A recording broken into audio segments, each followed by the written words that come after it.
Have you ever said something in anger that you instantly regretted? Or made a decision fueled by anxiety that you later wished you could take back? We've all been there. Today, we're diving into Patrick King's powerful book, Control Your Emotions. This isn't about suppressing your feelings or pretending to be robotic. It's about understanding that your emotions are data, not directives. They're messengers bringing you information, not commanders telling you what to do. In the next few minutes, you'll discover practical strategies to gain balance, resilience, and calm in your life. You'll learn how to break free from stress, anxiety, and negativity that's been holding you back. With over 1 million copies sold, this book has transformed countless lives. And today, it's your turn. Let's take control of our emotions, instead of letting them control us. Here's a game-changing truth from Patrick King. Your emotions are not your enemy. They're actually sophisticated data systems that evolved over thousands of years to keep you safe. The problem? Your brain's alarm system hasn't quite caught up with modern life. That same fight-or-flight response that once protected you from predators now fires up when you get a stressful email or sit in traffic. The result? You overreact, snap at loved ones, or spiral into worry. King teaches us to pause and ask, what is this emotion trying to tell me? Is it valid? Is it proportional? When you treat emotions as information rather than commands, everything changes. You stop being a puppet on strings, jerked around by every feeling. Instead, you become the observer, the analyst, the one in control. This shift alone can transform your relationships, your decision-making, and your entire quality of life. There's a critical difference most people miss: emotional suppression versus emotional regulation. Suppression is stuffing your feelings down, pretending they don't exist. And we all know how that works. Those emotions explode later, usually at the worst possible moment. Regulation, on the other hand, is skillful management. Patrick King outlines 5 powerful tools for this. First, situation selection. Avoid known triggers when possible. Second, situation modification. Change the environment causing the emotion. Third, attention shifting. Redirect your focus to something constructive. Fourth, cognitive reframing. Change how you interpret the situation.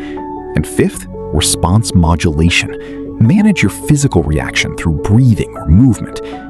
These aren't about denying your emotions. They're about choosing your response instead of reacting on autopilot. Master these tools, and you'll navigate life's challenges with grace instead of chaos. Your future self will thank you. Want to understand your emotional patterns? Patrick King introduces the ABC loop, a simple but powerful framework. A stands for antecedent. What triggered you? B is behavior. How did you react? C is consequence. What was the result? Let's say your coworker criticizes your idea. That's the antecedent. You snap back defensively. That's your behavior. The consequence? Tension, damaged relationship, and a stressful work environment. Here's the breakthrough. Once you identify this pattern, you can change it. Next time that same antecedent occurs, you can choose a different behavior. Maybe you pause, breathe, and ask clarifying questions instead of attacking. The consequence? Productive dialogue and maintained respect. The ABC loop turns you from a victim of your emotions into a scientist studying them. Track your loops for 1 week, and you'll discover patterns you never noticed. And once you see the pattern, you can break it.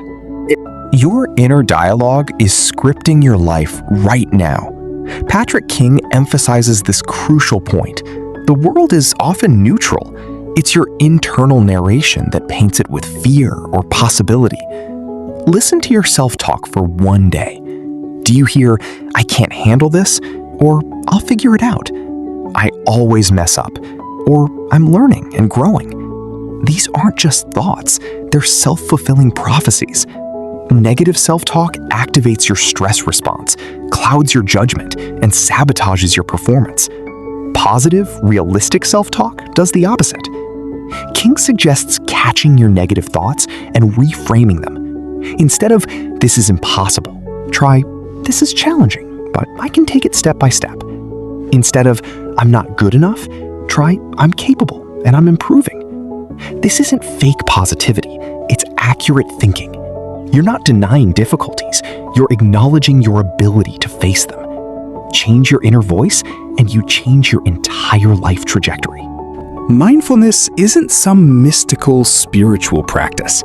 It's a practical daily discipline for emotional control. Patrick King shares simple techniques you can use anywhere. First, deep breathing.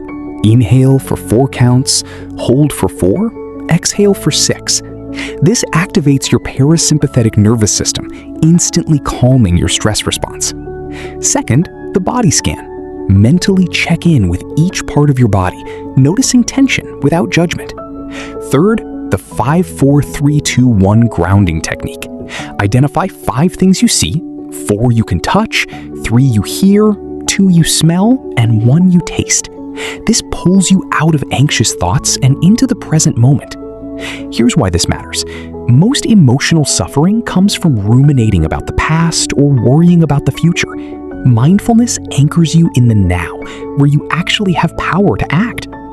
Practice these techniques for just 5 minutes daily, and you'll notice a profound shift. You'll respond to life instead of reacting. That's the difference between chaos and calm. Ancient Stoic philosophy offers timeless wisdom for modern emotional control. Patrick King draws from this powerful tradition, particularly the dichotomy of control. Here's the principle. Some things are within your control. Your thoughts, your actions, your responses, your values. Everything else, other people's opinions, the past, external circumstances, is not within your control. The secret to peace? Focus your energy exclusively on what you can control and accept what you cannot. Think about how much suffering comes from trying to control the uncontrollable. You can't force someone to like you. You can't change what already happened. You can't control the economy or the weather. But you can control your effort, your attitude, and your integrity. When you internalize this distinction, anxiety decreases dramatically. You stop wasting energy on futile struggles. Instead, you channel your power where it actually matters, into your own character and choices. This is emotional freedom. Emotional overwhelm often stems from one simple problem: lack of boundaries. Patrick King points out that our emotions scream loudest when we're being mistreated or taken advantage of, but many of us struggle to say no. We overcommit, people please, and tolerate disrespectful behavior, then wonder why we're stressed and resentful. Here's the truth. Boundaries aren't mean. They're necessary for healthy relationships and emotional stability. Signs you need stronger boundaries? Constant anger, guilt, or exhaustion around certain people or situations. The solution? Get clear on your limits. Decide what you will and won't accept. Then communicate it calmly and firmly. I can't take on that project right now. I need you to speak to me respectfully. I'm not available after 6 p.m. Yes, some people will resist. That's actually proof you needed the boundary. Remember, every time you say yes when you mean no, you're saying no to your own well-being. Protect your peace. Your emotions will thank you. Patrick King doesn't just teach theory. He provides 25 practical tools you can use immediately. Let me share the most powerful ones. First, journaling. Write down your emotions daily. Name them, explore their triggers, track patterns. What gets measured gets managed. Second, exercise. Physical activity is one of the fastest ways to regulate difficult emotions. A 20-minute walk can reset your entire nervous system. Third, gratitude practice. Every day, write 3 things you're grateful for. This rewires your brain to notice the positive instead of fixating on the negative. Fourth, creative outlets. Channel emotions into art, music, or writing.